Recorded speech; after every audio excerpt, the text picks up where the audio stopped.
Рад вас всех приветствовать, всех, кого давно не видел, с прошлого года, можно сказать.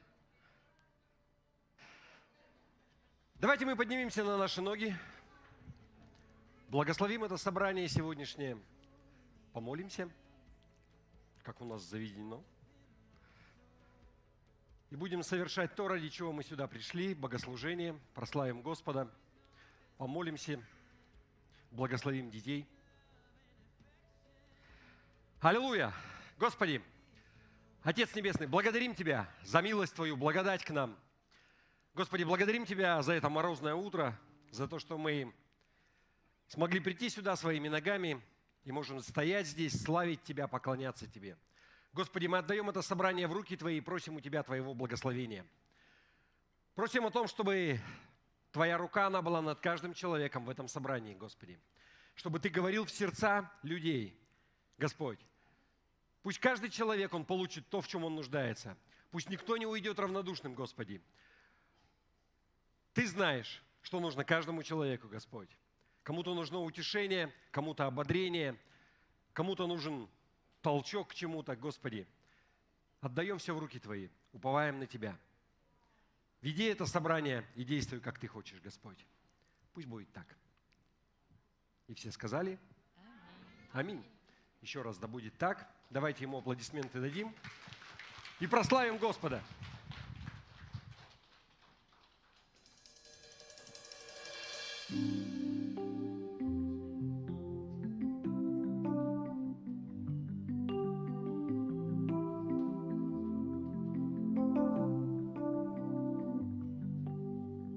Не забуду я, как Ты освободил нас, разделил моря, это исход моего сердца.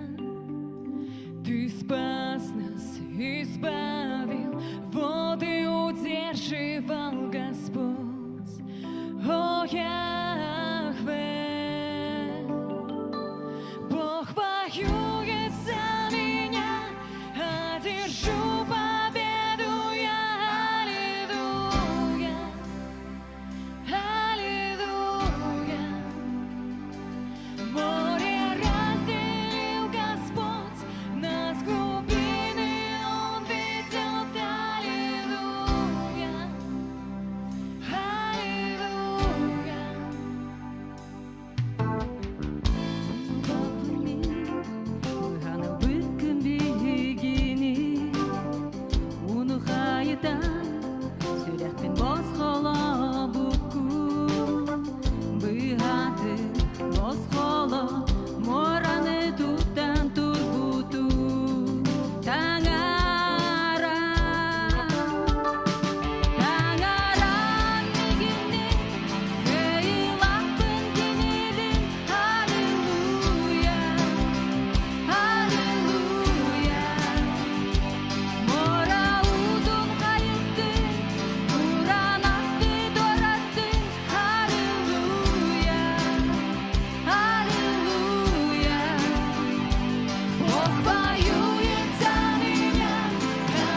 Тебя, Бог, за этот чудесный день.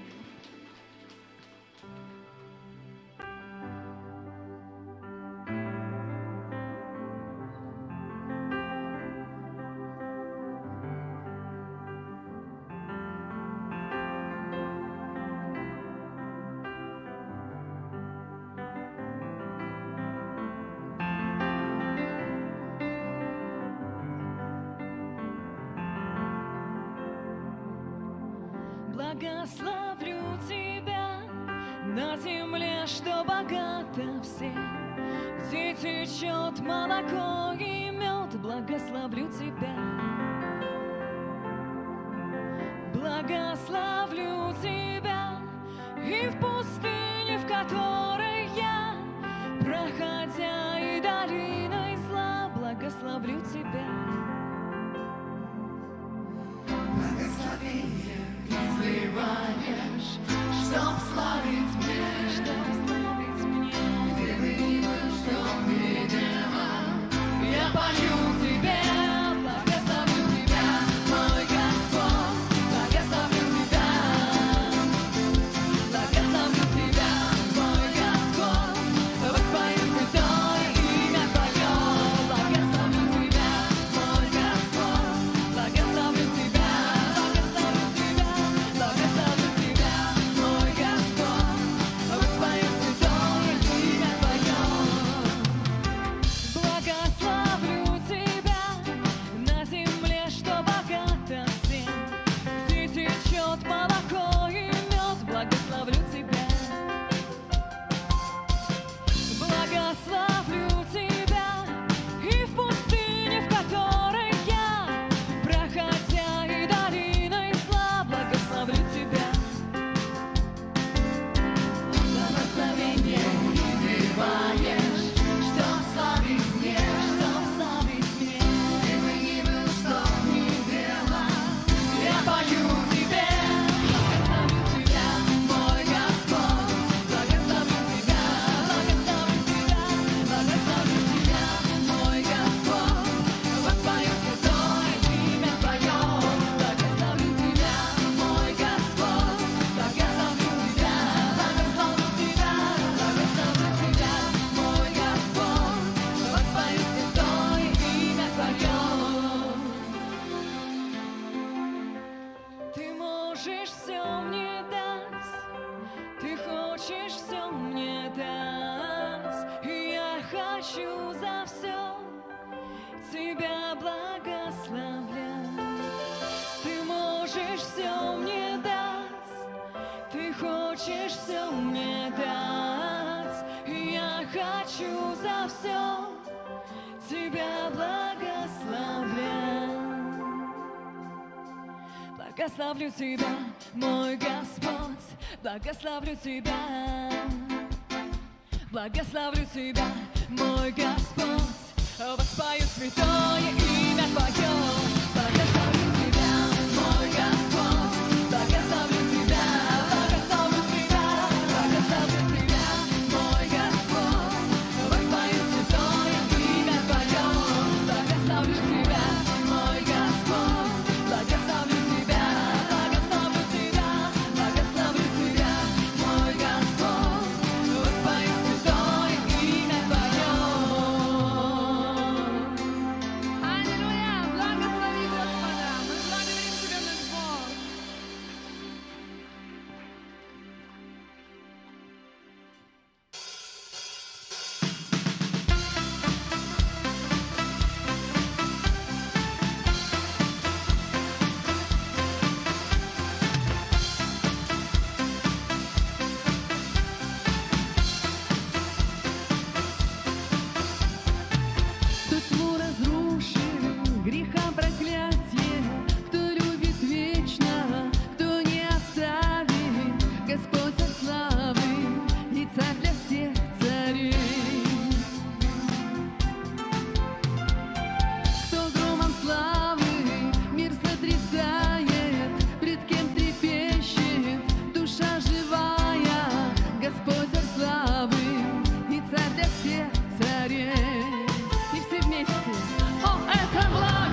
царей. Кто правит миром в суде и правде, и ярче солнца свет его славы, Господь за славы и царь для всех царей. И выше руки, о, это благодать, о, вечная любовь, ты принял на себя мой крест и мой позор, ты свою жизнь отдал, меня освободил. О, Иисус, я буду петь о твоей любви.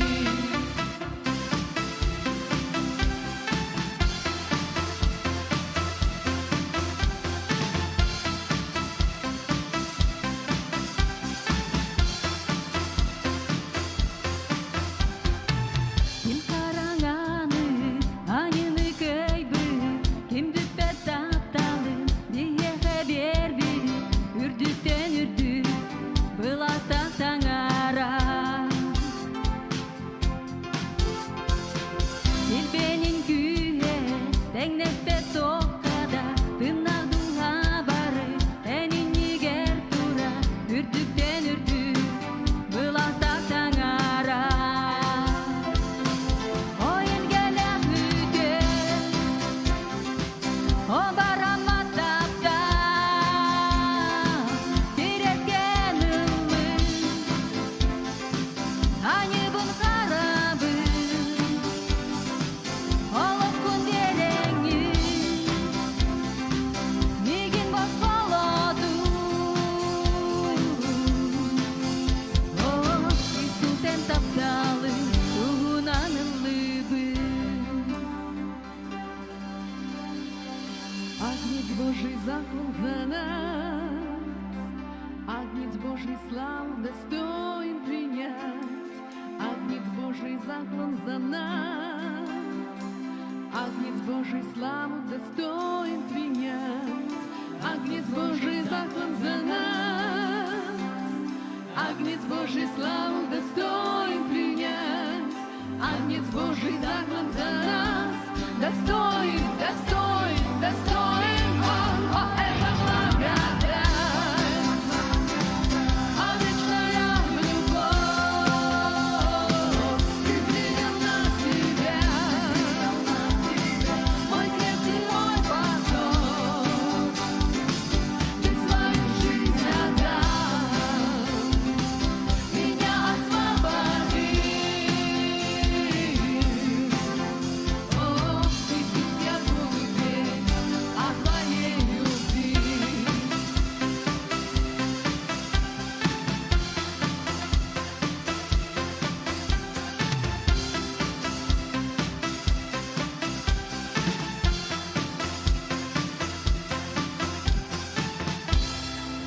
Аллилуйя! Каждый день будем петь о Божьей любви к нам. Аллилуйя, Господь, мы славим Тебя.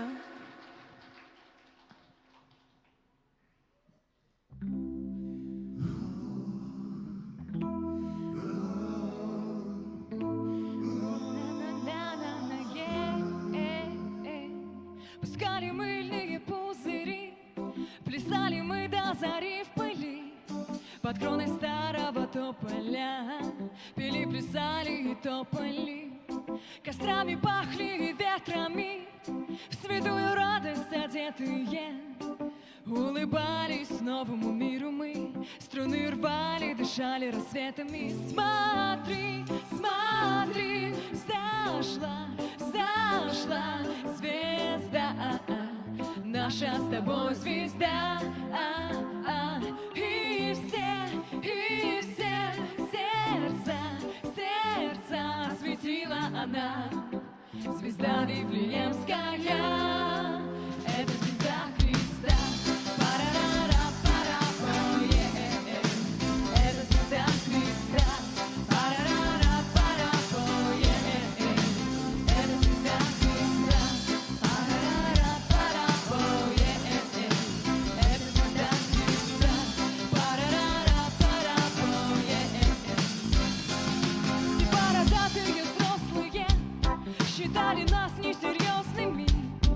превратились опять в детей и танцевали среди полей. И было ангелами, ангелами, ангелами небо полно. В нас благоволение твое, младенцы, спасение мое. Смотри, смотри, зашла, зашла звезда, наша с тобой звезда. И все сердца, сердца осветила она, звезда Вифлеемская. Это звезда Христа. Парара, пара, пое, это звезда Христа. Парара, пара, пое, это звезда Христа. Парара, пара, пое, это звезда Христа. Парара, пара, пое. И наша песня летела ввысь, мы в этих звуках в одно слились. Неслись над старыми кленами и над потоками горными. Смотри, мы выше седых вершин, по небосводу с тобой бежим. Войдем в твой город, мы золотой, мы победим этот мир с тобой. Услышим там голоса царей и миллионы твоих людей, твоих детей поют о любви твоей. И в этот миг забудем все горы мы, и от земли оторвемся с корнем мы, и у престола царя царей мы будем коронованы. Смотри, смотри, зашла, зашла звезда, наша с тобой звезда. И все сердца, сердца осветила она, звезда Вифлеемская. Это звезда Христа. Парара, пара, пое, это звезда Христа. Парара, пара, пое, это звезда Христа. Парара, пара, пое, это звезда Христа. Парара, пара, пое, это звезда Христа.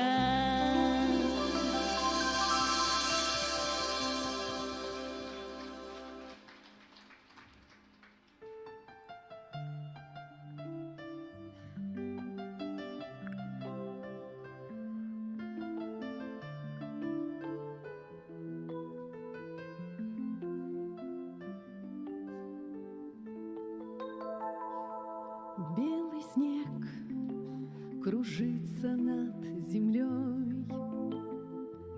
Рождество приходит к нам с тобой. Столько лет ждала его земля, теперь и ты, и я увидели тот свет. И снова в сердце радость Рождества, и музыкой наполнена земля. И снова говорим и ты, и я, с Рождеством тебя. И снова в сердце радость Рождества, друг другу повторяем ты и я, такие сердцу близкие слова. С Рождеством тебя, с Рождеством. Белый снег растает без следа. Рождество нам вычеркнуть нельзя. Новый свет сияющей звезды мы видим, я и ты, 2000 уж лет. И снова в сердце радость Рождества, и музыкой наполнена земля. И снова говорим и ты, и я, с Рождеством тебя. И снова в сердце радость Рождества, друг другу повторяем ты и я, такие сердцу близкие слова. С Рождеством тебя. И снова в сердце радость Рождества, и музыкой наполнена земля. И снова говорим и ты, и я, с Рождеством тебя. И снова в сердце радость Рождества,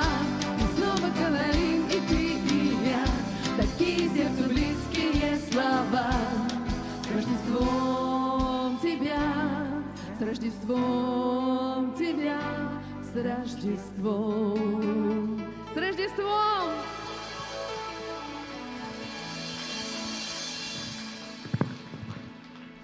С Рождеством, дорогая церковь, с Рождеством, дорогие гости, еще раз. И, пожалуйста, не садитесь. И вы знаете, у нас добрая традиция, мы приветствуем друг друга. Я хочу, чтобы вы нашли минимум 2 человек, которых вы видите первый раз. Познакомьтесь, поздравьте с Рождеством и скажите что-нибудь хорошее. Ну и по пути всех, кого знаете, можно также подойти, обнять. Уже можно двигаться. Пусть у нас никто не останется без приветствия.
Рождеством.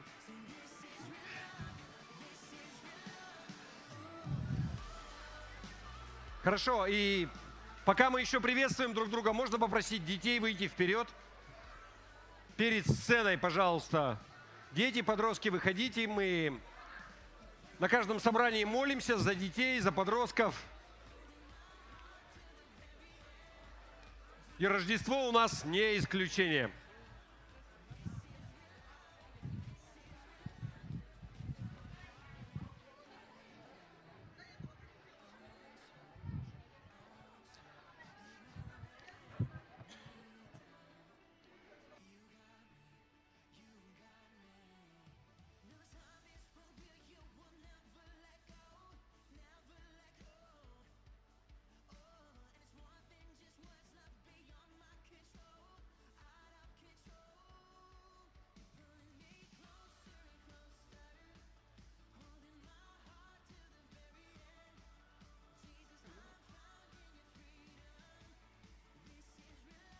Хорошо, вы знаете, что у нас добрая традиция, мы на каждом собрании благословляем детей, и сегодня их почти в полном составе. Ага, вот еще подходит. Мы неоднократно подчеркивали, вы знаете, да, что как важно вообще на самом деле не только раз в неделю на собрании, когда какой-то дядя посторонний благословляет и молится за детей, но как важно родителям делать это дома. Говорите хорошие слова в жизнь своих детей. Благословляйте их. Хорошо? Давайте мы помолимся.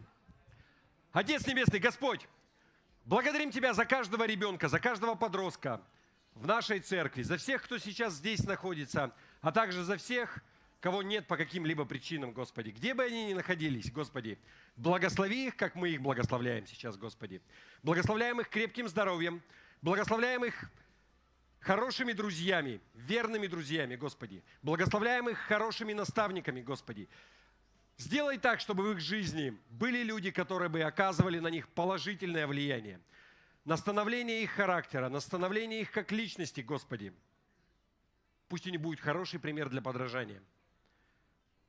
Господи, я прошу Тебя также, чтобы их жизнь она была наполнена чудесами. Господь, пусть каждый из них в свое время выберет жизнь, выберет Тебя. И пусть каждый из них, он знает, что несмотря на то, как складываются обстоятельства здесь на земле, у них всегда есть Небесный Отец, который их любит, который никогда не меняется, который их никогда не предаст. Благослови их, Господи. И весь Божий народ сказал: аминь. Да будет так. Все, дети, проходите.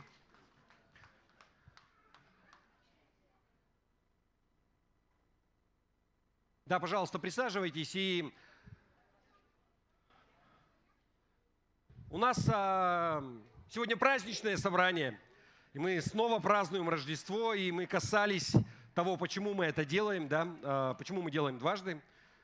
Было бы 3 раза, мы бы и 3 раза праздновали. Вы знаете, я вчера поразился, я шел вечером мимо католической церкви, и у них звучали колокола, и тоже было богослужение праздничное какое-то. То есть они, видимо, тоже продвинутые, и тоже празднуют, и 25-го, я знаю, они праздновали, и 7-го. Вы знаете, это просто по старому стилю и по новому стилю. Разница лишь в календаре, но светлый праздник того, что Спаситель был рожден нам. Все послание, оно заключается в этом, и слава Богу. Да, и у нас есть несколько вещей. Собрание праздничное, но концерта у нас не будет, как было 25-го. Будет проповедь. И прежде чем мы перейдем к слову, есть несколько вещей, которые я бы хотел сделать. И одна из вещей, вы знаете, у нас не только рождение Иисуса Христа, у нас еще Дмитрий Петрович сегодня празднует день рождения. И не просто день рождения, ему 70 лет исполнилось. Да. Мы начали поздравлять его еще вчера.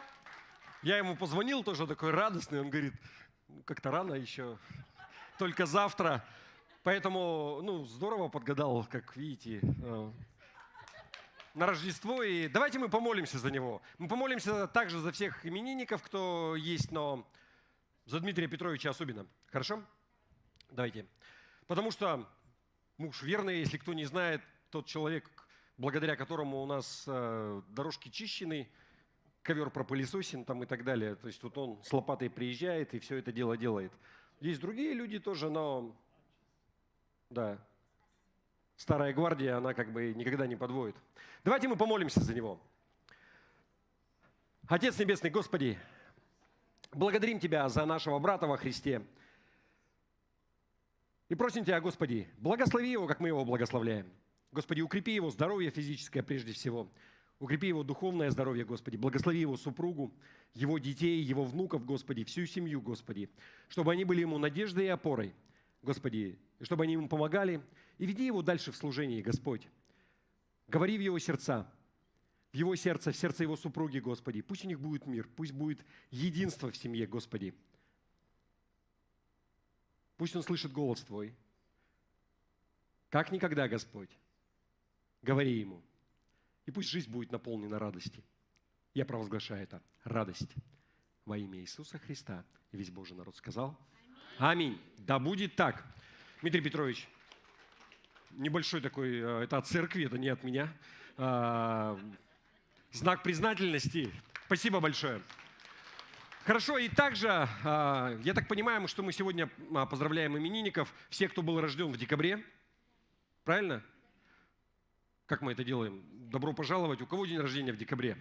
Выходите сюда, мы также за вас помолимся. Ага. Тоже посмотрите, какие люди. Слава Богу! Слава Богу! Вот видишь, Настя вовремя приехала, успела на день рождения. На Новый год опоздала, но... Давайте мы также благословим их, хорошо? Господи, благодарим Тебя за сестер, за наших, за братьев во Христе. Господь, мы их ценим. Пусть они переживают любовь в своей жизни. Пусть они переживают то, что они не безразличны. Что есть те, кто заботится о них, кто любит их. Пусть это будет реальностью в их жизни, Господи, я прошу Тебя. Господи, молодежь, благослови на этот предстоящий учебный год. Господь, помоги им определиться, если кто-то выбирает свою дальнейшую судьбу, что делать. Я провозглашаю, что будет ясность принятия решений. Не будет никаких сомнений, Господи. Говори в их сердца во имя Иисуса, Господи. Господи, и всех сестер благослови здоровьем.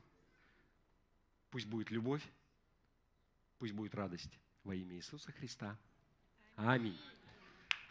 Слава Богу!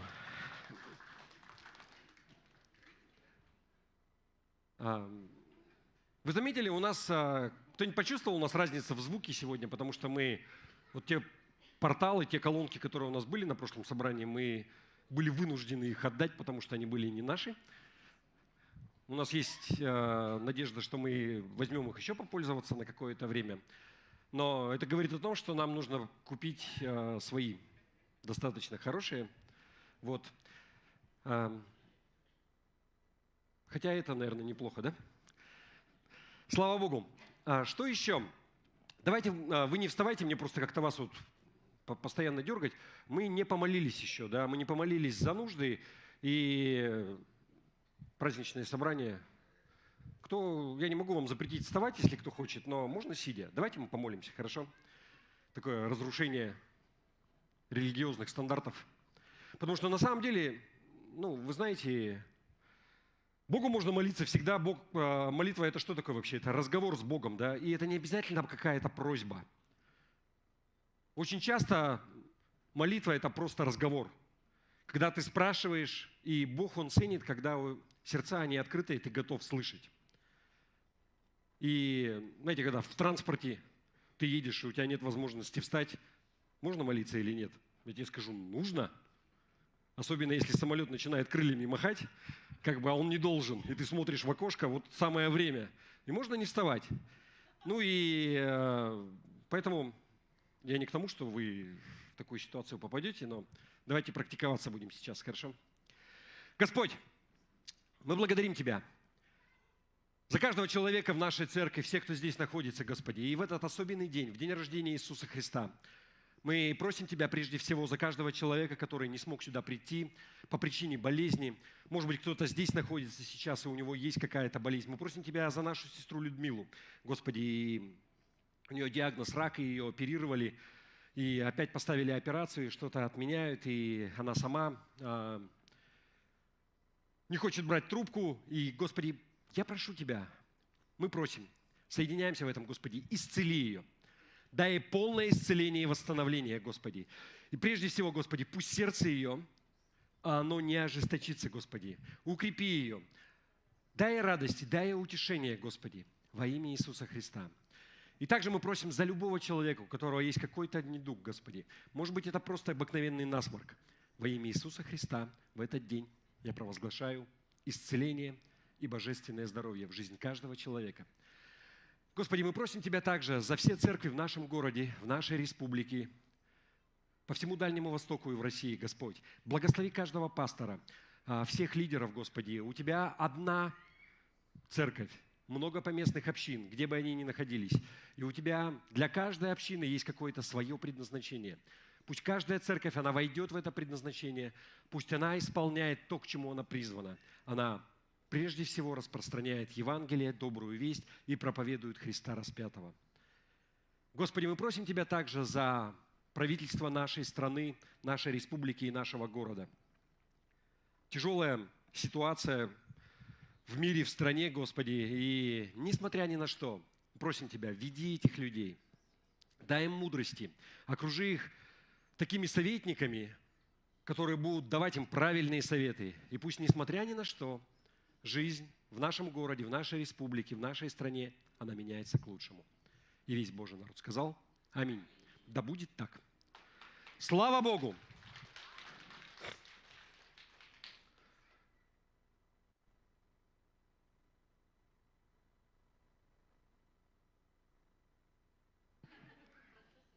Хотел спросить, кто это?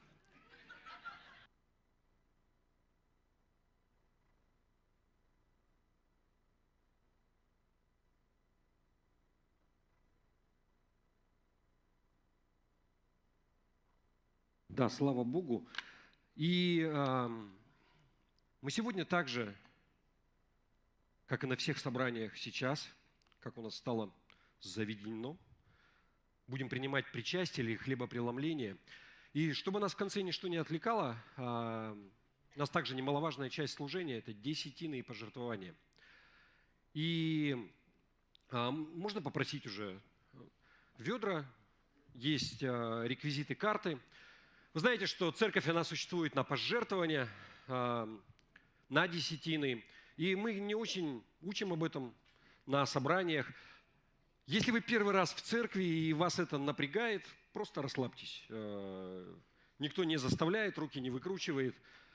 Все взрослые люди, все понимают, что за все отвечают деньги в этом мире, в том числе за то, что у нас даже жарковато сегодня, да?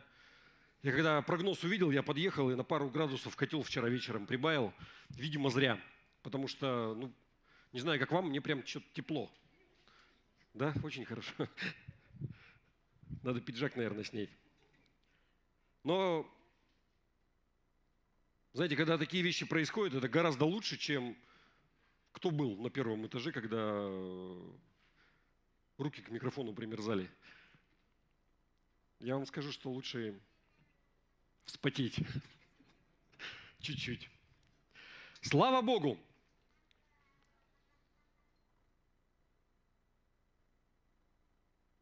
Проповедник растет. Да, он уже там проповедует.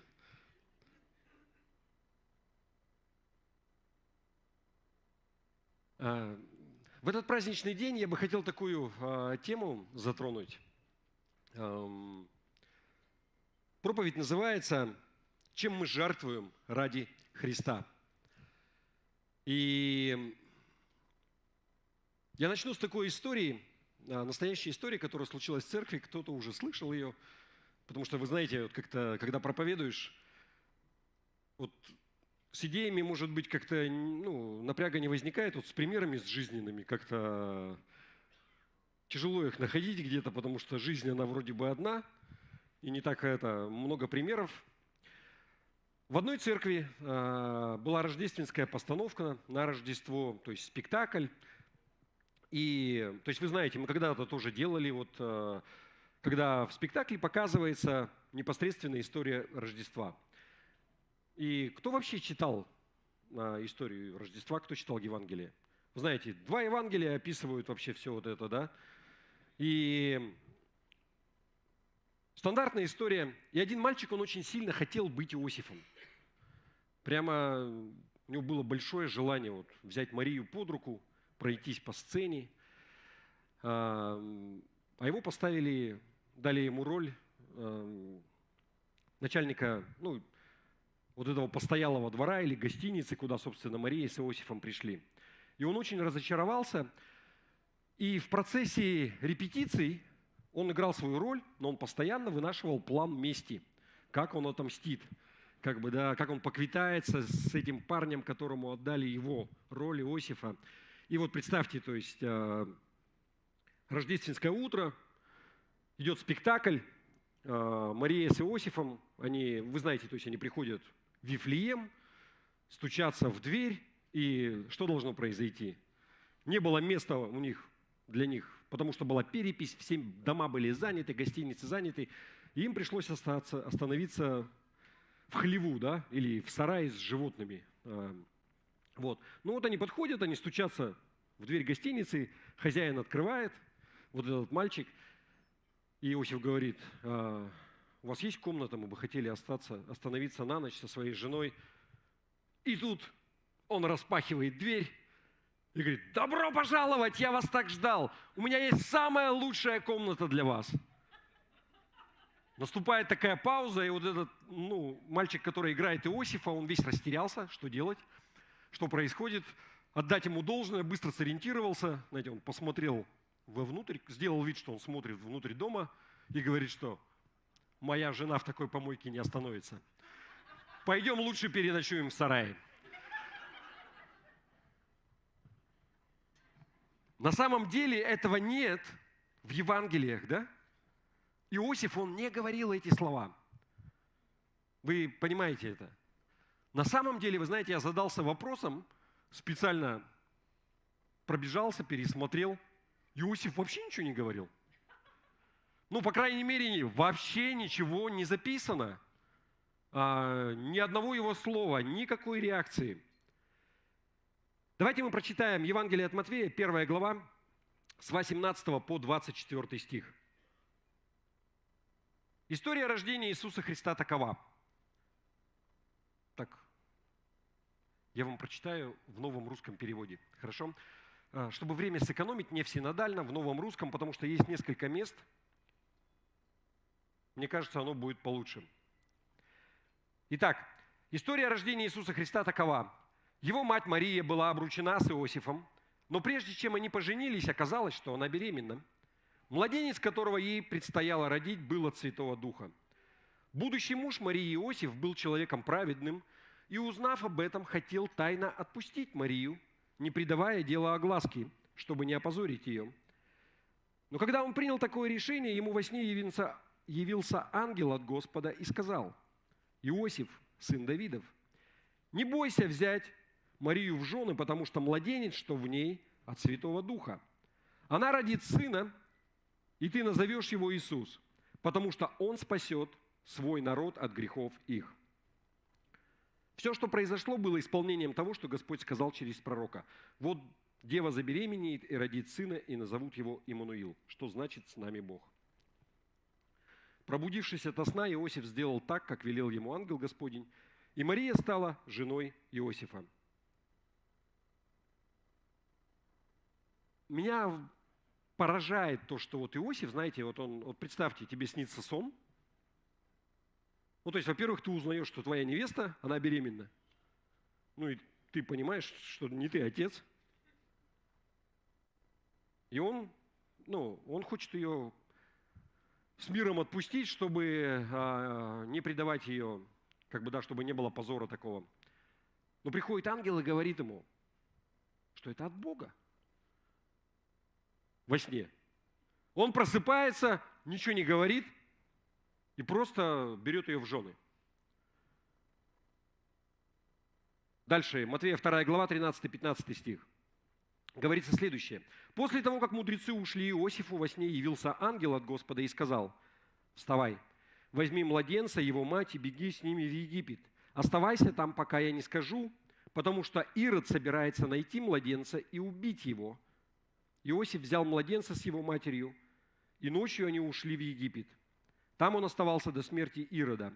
Так исполнились слова, сказанные Господом через пророка: «Из Египта призвал я сына моего».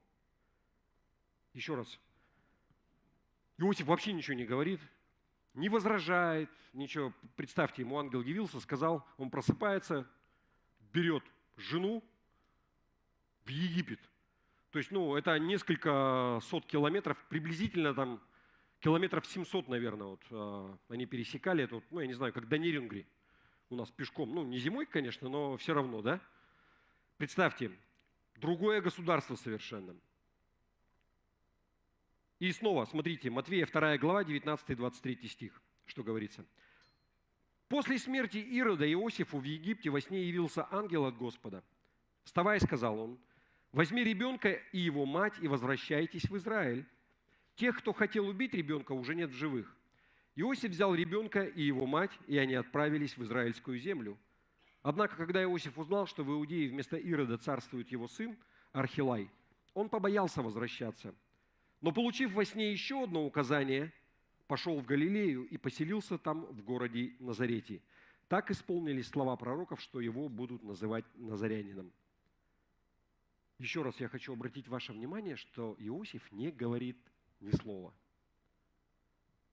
Ему откровение, ангел является во сне, говорит что-то, и он просто берет и делает. Он такой, знаете, как немногословный такой делатель. Человек, ну, я не знаю, дел, а не слов, да? Просто берет и делает. И не жалуется, ну, вообще не описано никаких реакций. Просто встал и сделал. Но вы же понимаете, что вообще нелегко все это сделать. Вот все, что мы прочитали с самого начала, когда тебе говорят, ну, не бойся, бери ее в жены. Все нормально, от Бога.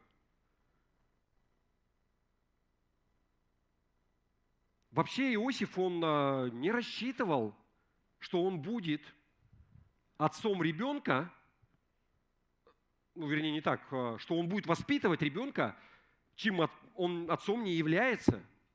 Я думаю, он вообще не так себе все планировал, ну, свою жизнь.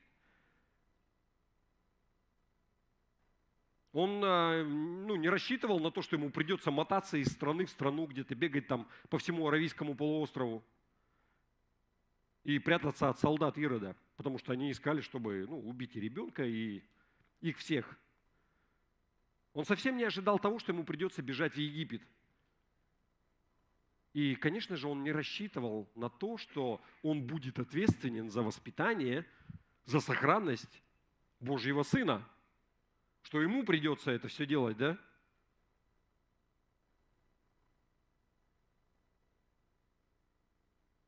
Только подумайте об этом.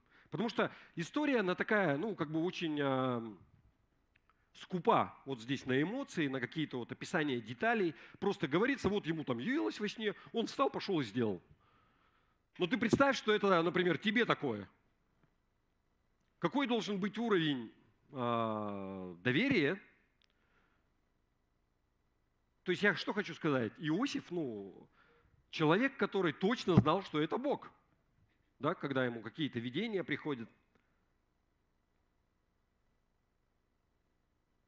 Подумайте просто, смотрите. Прежде, до того, как Мария, она забеременела, вся жизнь у Иосифа, она была, как-то распланирована, спокойно, стабильно все. Вы знаете, что он был плотником, человек, который владел каким-то ремеслом, что очень важно, и сейчас важно, тогда тем более, да, как бы языком много не наработаешь. Он делал что-то своими руками, трудился, было уважение у людей, и судьба, она была как бы приблизительно расписана, да. То есть была поддержка от семьи, от друзей, которые его окружали. Просто обыкновенный мужчина, который жил в обыкновенном городе, и у которого была просто обыкновенная работа. И жизнь, она приблизительно была как-то, предсказуема. И потом появляется Иисус. Все стало сразу сложно. Жизнь усложнилась просто невероятно. На протяжении следующих 5 лет он постоянно куда-то бежит, куда-то едет, что-то делает. Его семья, она постоянно вынуждена передвигаться. В Вифлееме им пришлось в сарае ночевать. Потом, наверное, они с родственниками жили, не говорится, там пару лет. А после этого вообще в чужую страну пришлось бежать. На 2 года тоже, да? А если бы Ирод их нашел? Все вообще бы было печально, да? Я что пытаюсь сказать? Вы знаете, когда Иосиф делал Марии предложение, я думаю, что он совсем другого ожидал. Да? Не вот это вот все. Но когда появился Иисус в его жизни, жизнь стала непредсказуема. И, наверное, не говорится об этом, возникали у него вопросы. Господи, что вообще происходит? Можно сказать, что Иосиф в буквальном смысле, в прямом смысле, он принес в жертву свое будущее. ради Иисуса. Ну, то есть он чем-то пожертвовал. Вопрос возникает. Стоило оно того, нет? Вот для Иосифа. И я вам хочу сказать, да. Знаете почему? Ну, хотя бы потому, что великий Бог знает его по имени. Знает, кто он такой. Среди миллиарда людей, которые жили, будут жить, его имя больше 15 раз упоминается в Евангелии.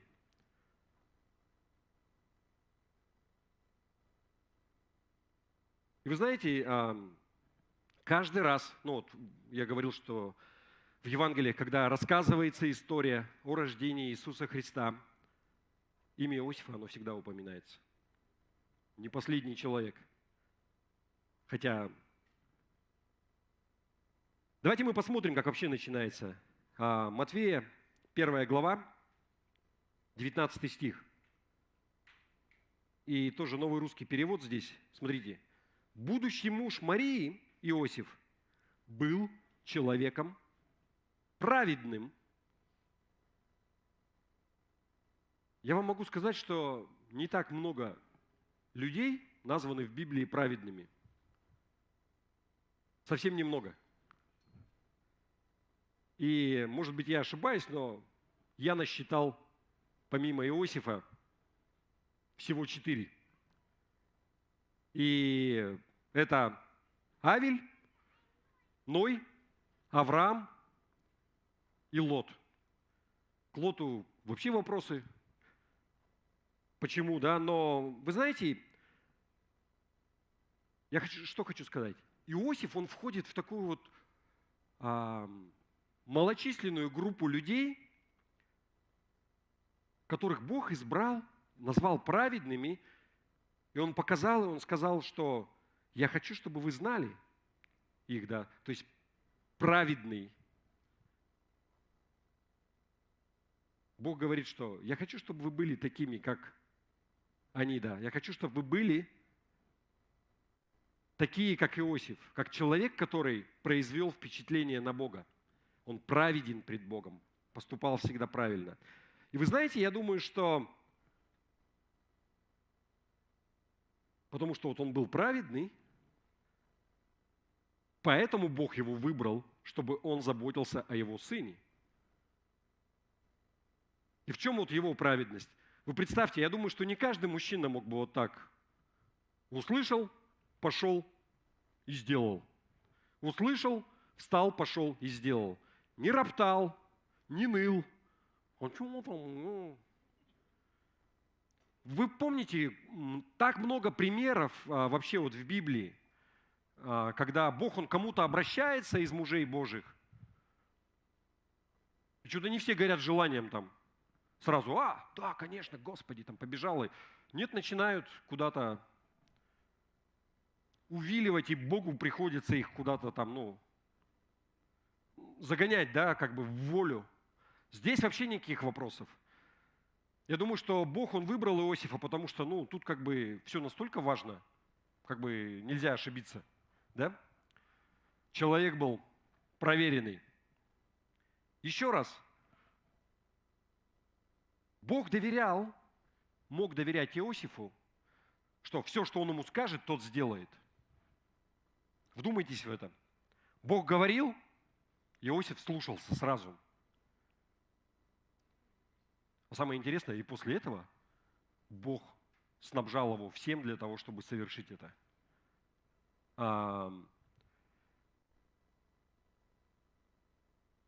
Еще раз, когда с самого начала, да, вот Иосиф с Марией, они вынуждены были бежать в Египет. Представьте, жить несколько лет в чужой стране, вообще непонятно что. Бог позаботился об этом. Мы на прошлом собрании смотрели на это, да. Он дал им золото, ладан, смирну, дорогие масла. То есть в финансовом плане все было хорошо. То есть было достаточно денег, чтобы все это закрыть. И Псалом 33, 18 стих говорит следующее. «Взывают праведные, и Господь слышит, и от всех скорбей их избавляет их. Если Бог, Он что-то сказал сделать, и ты послушался, ты можешь рассчитывать, что Бог, Он позаботится о том, чтобы у тебя было все для того, чтобы это сделать. Это не означает, что все будет, знаете, как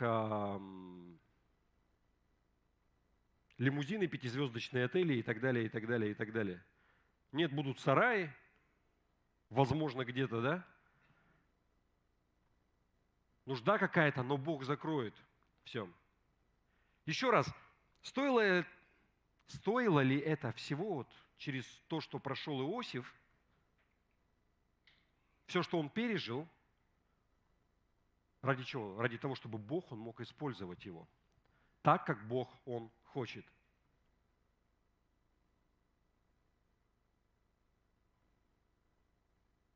Потому что, трезво, давайте посмотрим на ситуацию. Иосиф действительно пожертвовал многим в своей жизни ради того, чтобы вот это все, оно случилось, чтобы Божий план, он воплотился.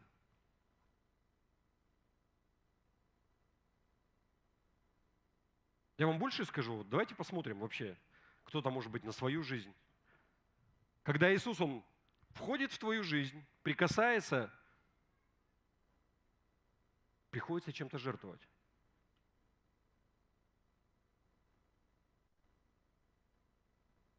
Знаете, Иисус сказал, Луки, 9 глава, 23 стих. «Ко всем же сказал, если кто хочет идти за Мною, отвергни себя и возьми крест свой и следуй за Мною». Еще раз то же самое место в новом переводе. Луки 9 глава, 23 стих. «Потом Иисус сказал им, если кто желает быть Моим последователем, то пусть отречется от самого себя и ежедневно, беря свой крест, последует за Мною». Если есть Иисус в твоей жизни, Бог, Он призывает тебя отречься от самого себя, брать свой крест, следовать за Ним, да? Более того, давайте посмотрим Матфея 10 глава, 38-39 стих. Что говорится? «И кто не берет креста своего и следует за Мной, тот недостоин Меня. Сберегший душу свою потеряет ее, а потерявший душу свою ради Меня сбережет ее». Кто-то может спросить, что вообще происходит, что это значит? Что означает пожертвовать своей душой, своей жизнью ради Христа? О чем это вообще? Вы знаете, вот здесь проявляется Божья мудрость, Божий взгляд на жизнь. Потому что этот мир нам что говорит? Я, мне, мое. Моя жизнь, мои правила. Что хочу, то делаю. В смысле мне никто не указ. И так далее, и так далее. Локтями всех разгребу, всех похороню, цели достигну. Так или не так? Так говорит этот мир. Но Божья мудрость, она заключается в том, что если ты хочешь сберечь свою жизнь, хочешь быть спасен, хочешь, чтобы твоя жизнь, она имела смысл, чтобы в конце концов, после того, когда ты прожил всю свою жизнь, тебе не казалось, что какой фигней я занимался, чтобы оставить какой-то след, чтобы о тебе были хорошие воспоминания, и чтобы в конце концов была вечная жизнь, нужно отказаться от своей жизни. И он говорит, что когда ты отказываешься, не просто так, а ради Него, когда ты доверяешь Ему, когда не ты господин своей жизни, когда не ты рулишь, но Ему отдаешь все. И казалось бы, все потерял, все плохо, все потеряно. Но он говорит, что тогда ты обретешь. тогда твоя жизнь, она будет иметь смысл. Тогда Бог, Он позаботится о том, чтобы твое существование, оно было наполнено каким-то смыслом, целью.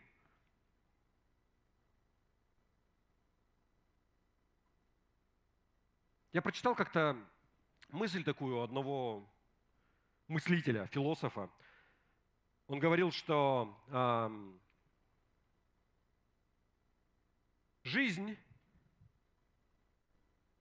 которую ты хочешь обрести, ты ее теряешь. Та жизнь, ради которой ты стараешься, ты толкаешься, ты что-то завоевываешь, в конце концов, она мало что значит и для окружающих, и для тебя самого. Но только та жизнь, которую ты отдал ради любви, это та жизнь, которую стоит прожить. Знаете, есть такой психиатр Зигмунд Фрейд. Не знаю, почему он стал такой популярный, везде его пихают.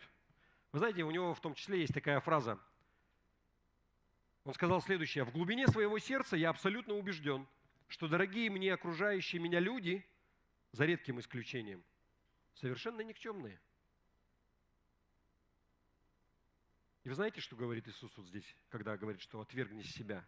Он говорит, что я призываю тебя быть вот этим вот исключением, быть особенным.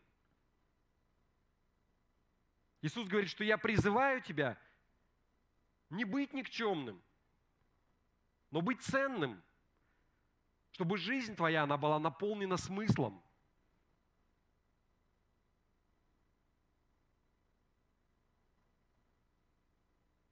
Суть заключается в том, что и для тебя, и для меня, как для детей Божьих, для нашей жизни есть план. Это не просто какой-то хаос, и все бессмысленно, и непонятно вообще, зачем это все. Но есть план, Божий план. Когда ты стал христианином, когда ты принял Иисуса как своего Господа и Спасителя, ты подписался на то, чтобы Бог, Он тебя использовал.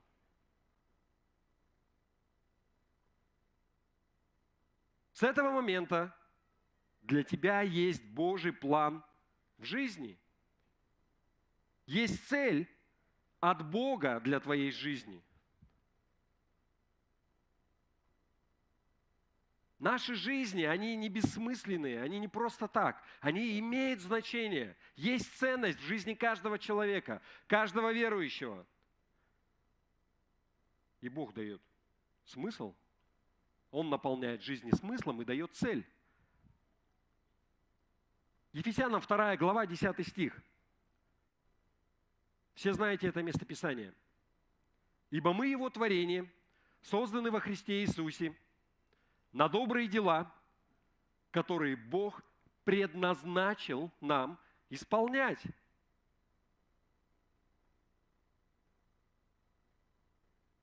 С того момента, как ты стал христианином, как ты принял Бога, Он начинает работать над тобой. Вот мы Его творение. Он создает нас. И Бог сотворил тебя во Христе Иисусе для чего-то. Для того, чтобы были какие-то добрые дела, которые ты бы мог исполнять. И Он заранее это запланировал для тебя. Он приготовил это, чтобы ты вошел в это. Знаете, что это означает вообще? Это означает, что у тебя есть причина, ради которой стоит просыпаться по утрам. Есть причина, почему мы ходим и всасываем этот воздух, дышим, живем. Есть причина от Бога для этого.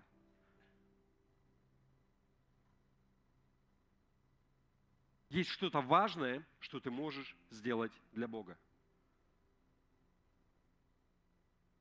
Вы понимаете? Не просто так вообще. Как круто это, что моя жизнь, она имеет значение. она не просто так. Бог что-то запланировал, и Он тебя ведет в этом. Я тебе больше скажу, Он еще и тебя и снабжает для того, чтобы ты вошел в это.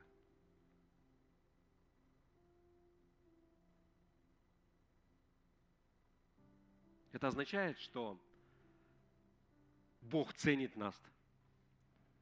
Каждого человека, каждого верующего. Ты имеешь ценность для Него.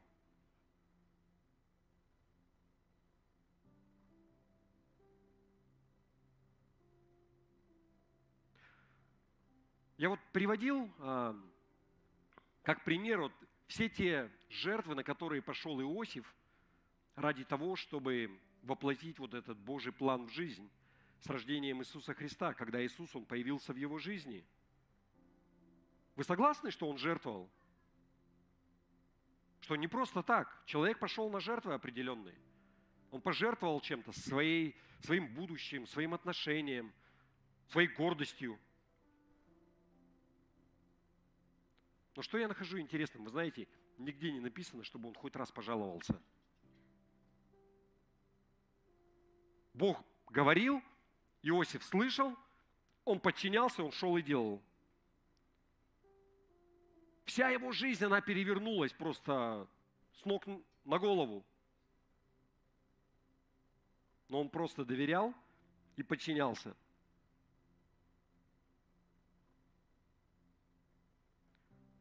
Вы знаете, вот кто-то однажды заметил, что вообще на самом деле все люди, которые были вот вовлечены в рождественскую историю, им всем пришлось пойти на какие-то жертвы. Они пожертвовали своим комфортом, своей волей. В прямом смысле они пожертвовали частью своей жизни ради Христа.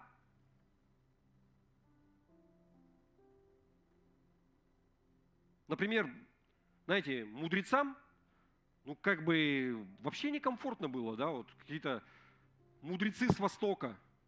Несколько сот километров проехали для того, чтобы вот засвидетельствовать почтение и подарить вот эти вот дары. Оно им надо было? Можно было открытку отправить, там, не знаю, гонца какого-нибудь отправить, да?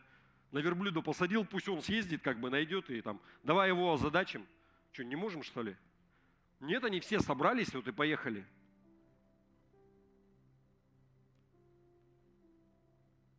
Пастухи, тоже им как-то вот, занимались там своими делами, что-то пасли там стада свои. Нет, взяли все, оставили. Не сотни километров здесь, меньше, но тем не менее, пошли куда-то пешком, чтобы найти младенца, да, вот там в яслях, в кормушке в этой для животных.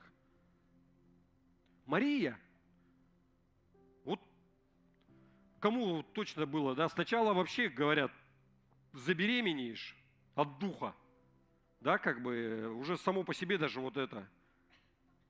Но после, хорошо, Господи, как скажешь, да, но, по крайней мере, на чистые простыни я могу рассчитывать. Нет, на сене где-то там среди животных в сарае рожать. Сын Божий. То есть жертвовала чем-то или нет?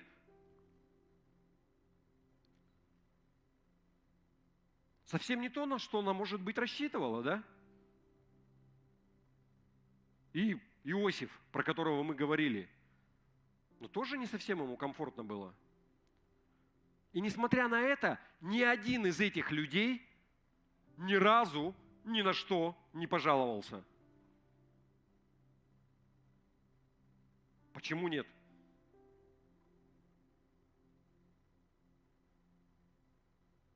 Как пример я хочу вам привести, вы знаете, вот кто-нибудь смотрел, не кто-нибудь смотрел, а вы обращали внимание, когда, вот, например, мужчина и женщина, они любят друг друга, и особенно вот в начале отношений. Не только в начале это может быть ярко выражено, когда они делают что-то друг для друга. Мужчина там тратит деньги свои, которых, может быть, у него даже нет, для того, чтобы купить что-то, да? с легкостью, там, потом месяц будет пахать для того, чтобы долги закрыть, да, например. Оно надо вообще? Либо делают что-то своими руками, тратят на это время. Не обязательно это деньги, да? Внимание, которое они уделяют, еще что-то делают. Я вот не знаю, я вот, например, могу... Вы знаете, у нас вот недавно молодежка, вот они ездили с ночевкой вот под Норвей парк, там дом снимали. Время классно провели, я своих детей спрашивал, хорошо было, вообще круто, уже и Нового года не надо, там как бы и фокусы, и что только не было, и мастер-класс по игре в Го, и вообще все приехали, правда, спали потом сутки после этого. Вчера у нас здесь первый раз, вчера же, да, это было, старшая группа детского служения, то есть это дети от 10 до 14, до 13, тоже человек 10-11 они здесь тусили. Первый раз им решили без ночевки сделать, но они кино смотрели, чаепития, игры какие-то, эстафеты там и так далее. Тоже круто было. И как бы я развозил потом кого-то по домам, спрашивал, как им понравилось. Нет, все были в восторге, по крайней мере, мне так говорили. Да? И вы знаете, я смотрел вот на вот тех людей, кто принимал участие вообще в организации всего этого праздника жизни. Это мне сейчас такая вот мысль пришла, я такой задаешь себе вопрос, оно им надо? Люди чем-то пожертвовали или нет, как вы считаете? Вот кому-то тащиться сюда, вот здесь вот, учителя воскресной школы были, всем уже, знаете, из клуба «Кому за?». То есть как бы в это время хочется на диванчике там возле телевизора, или там, я не знаю, что-нибудь повязать, посидеть. А здесь с детьми прыгать, которые там, я не знаю, они потом как будто в спортзал ходили. Никто не жаловался. То же самое с молодежкой, кто организовывал. Почему? Они потратили, пожертвовали своим временем, деньгами.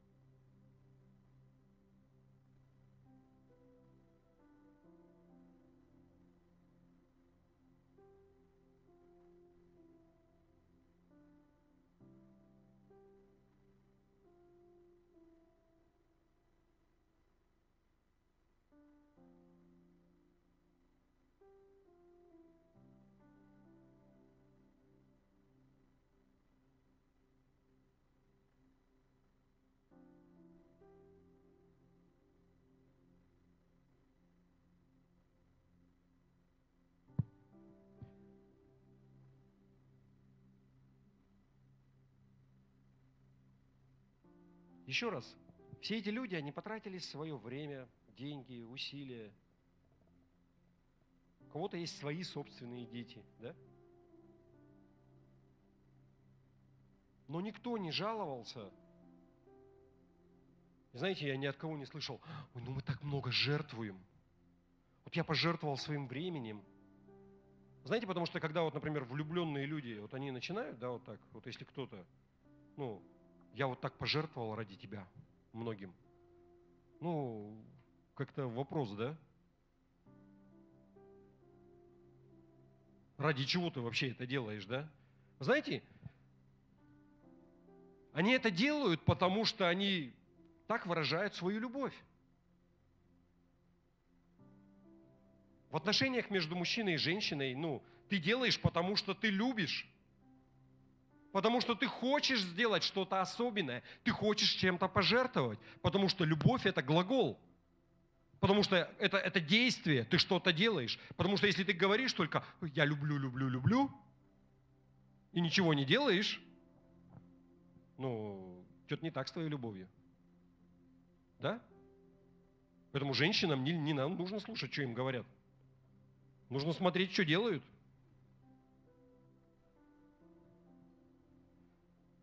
На стадии ухаживания, в смысле, да?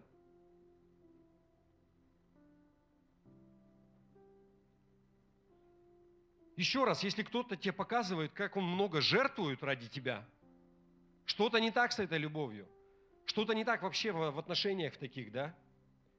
Вы помните, когда Иисус, Он воскрес из мертвых, и Он В третий раз, по-моему, это было, когда он пришел, он несколько раз встречался с учениками после своей смерти. И Иоанна 21 глава, 15-17 стих, давайте посмотрим. Когда же они обедали, Иисус говорит Симону Петру: «Симон Ионин, любишь ли ты меня больше, нежели они?» Петр говорит ему: «Так, Господи, ты знаешь, что я люблю тебя». Иисус говорит ему: «Паси агнцев моих».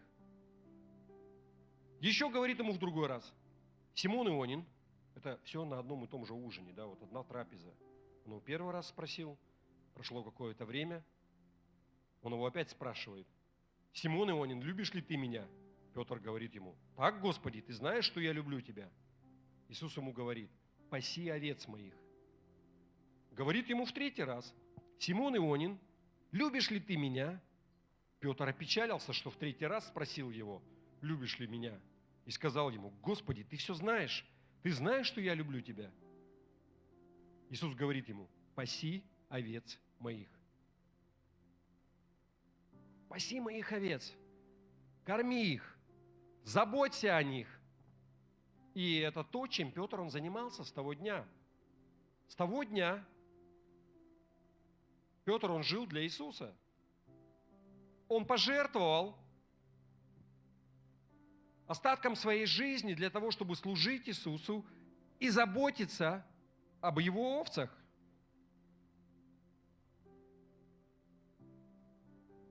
Я сомневаюсь, что, знаете, он смотрел на свою жизнь такой: ну я так многим пожертвовал. Вот я там такой жертвенный. Он не смотрел на это как на обязательство, знаете, как на груз какой-то. Но он делал то, что он делал, потому что он любил Иисуса. Потому что он любил Христа. Любишь ли ты меня? Иисус задал ему вопрос такой.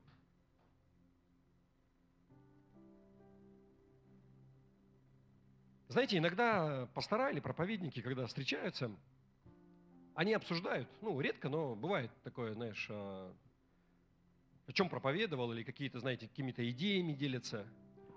И один раз один пастор, он говорил: я хочу вот с кафедры задать вопрос: чем ты жертвуешь ради Христа? Но этот вопрос я вам задавать не буду сегодня.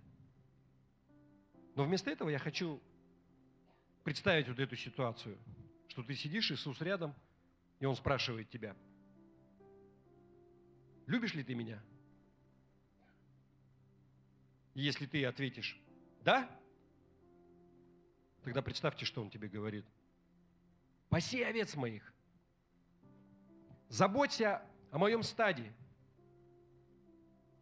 заботься о моей церкви, заботься о моих людях, если ты любишь меня. Я приводил эту историю уже, не знаю, насколько она правдивая, но очень красивая. Тема подходит во время, сразу после Второй мировой войны в Европе где-то была церковь, и у них была статуя Христа во дворе, и Иисус стоял с распростертыми руками. Вот так, да? И здание пострадало во время бомбежек, там кровля обрушилась у них. Я так понимаю, что одна из балок, которая упала, там навес какой-то был, руки эти отшибло. То есть статуя осталась целая, но руки, они пострадали. И после того, как война закончилась, началось восстановление страны, один из архитекторов в городе, он предложил, что я могу восстановить статую, потому что статуя какая-то очень древняя, в какие-то там средние века ее какой-то знаменитый скульптор делал. Он говорит: я могу восстановить, я могу реставрировать это, восстановить руки. И совет церковный, они собрались, они, не знаю, обсуждали чего-то, молились, и они приняли решение, что мы не будем восстанавливать. Потому что кто-то получил откровение, что таким образом мы покажем, что мы его руки. Что Бог, Он делает что-то в этом мире через нас. Для них это вот стало таким символом.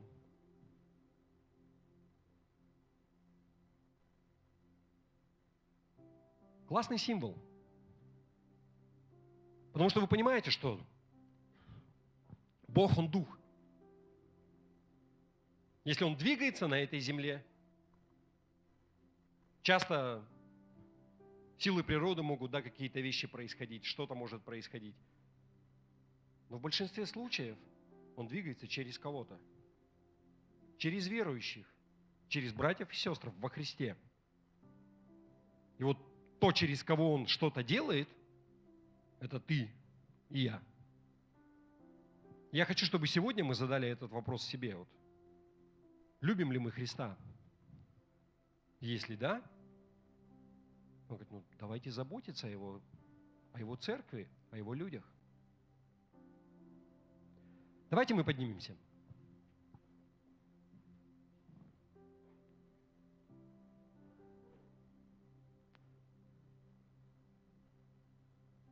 Давайте закроем глаза, возьмем буквально пару минут. Может быть, Бог, Он говорит что-то тебе, что-то открывает в твоем сердце. И я не буду говорить, о чем молиться, что делать, но если тебе нужно, помолись.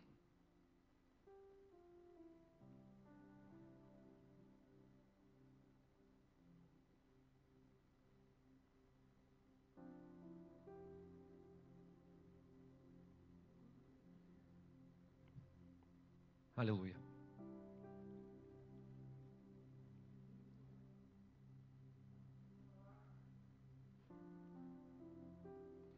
Вы знаете, что все это, оно имеет смысл только в том случае, если ты принял Христа как своего Господа и Спасителя, если ты покаялся в своих грехах, ты принял Его как Господа.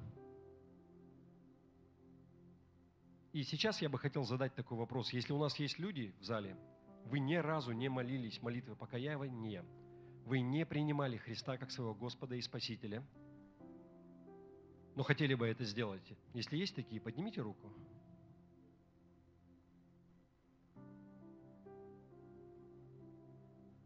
Если вы не принимали Христа, Паш, выходи сюда. Если есть кто-то еще, выходите.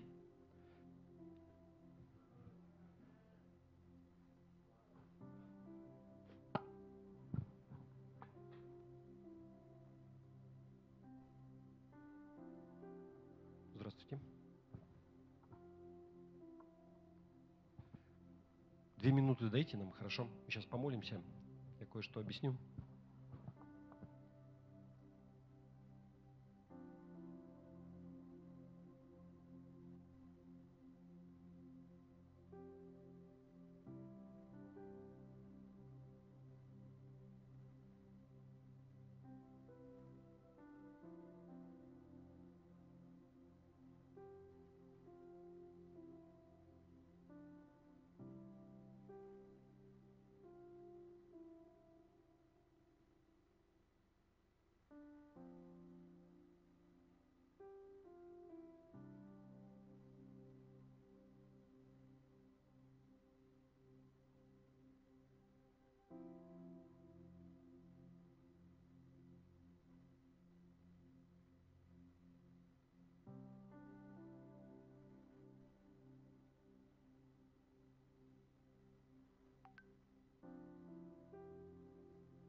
Давайте мы вместе помолимся, хорошо?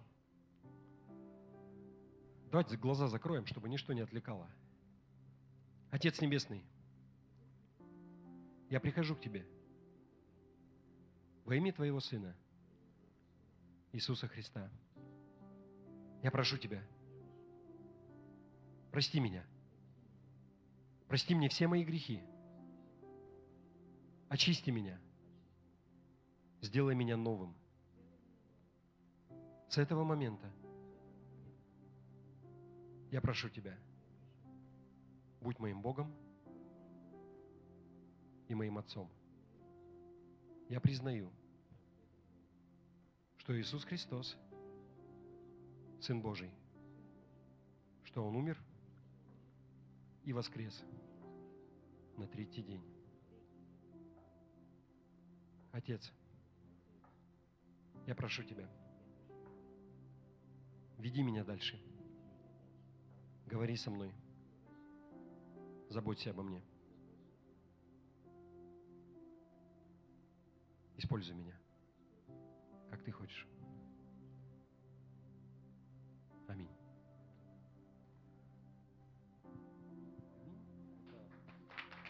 Да.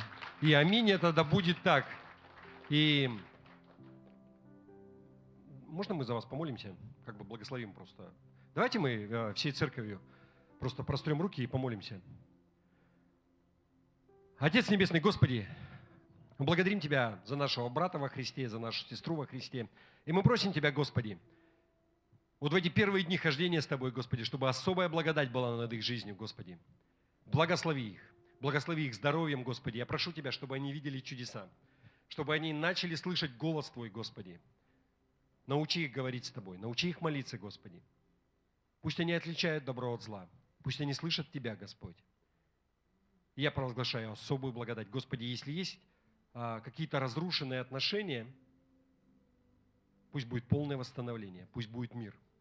Провозглашаю восстановление отношений сверхъестественным образом. Пусть будет просто особая благодать во всем, что они делают, Господи. Пусть все получается у них во имя Иисуса. И весь Божий народ сказал: аминь. Да будет так. Я поздравляю вас. Да, слава Богу. И вы знаете, что с недавних пор мы приняли решение проводить причастие на каждом собрании. Сегодняшний день не исключение, и вы знаете, как мы это делаем. С этой стороны проходим по этому ряду, берем сок, берем хлеб, возвращаемся в зал. Просьба здесь не задерживаться, потому что людей много, чтобы здесь не было столпотворений каких-то. Мы возвращаемся, и я прошу вас не принимать сразу, то есть не есть и не пить сразу, как вы взяли. Вернуться и подождать всех.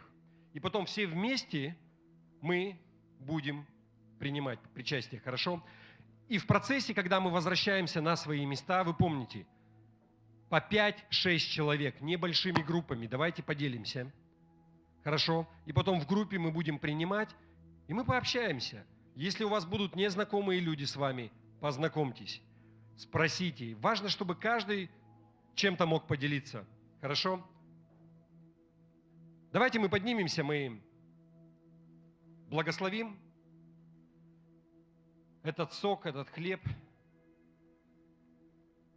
Отец Небесный, Господи, благодарим Тебя за Иисуса Христа, за Его смерть на кресте, Господи. И мы просим Тебя, Господь, благослови этот хлеб, как мы его благословляем. Мы провозглашаем, что это тело Христово, которое было ломимо за нас. Также мы освящаем этот сок и провозглашаем, что это кровь Христа, которая была пролита за нас. Принимаем это с благодарностью, вспоминая Тебя, Иисус. Весь Божий народ сказал: аминь. Можно проходить.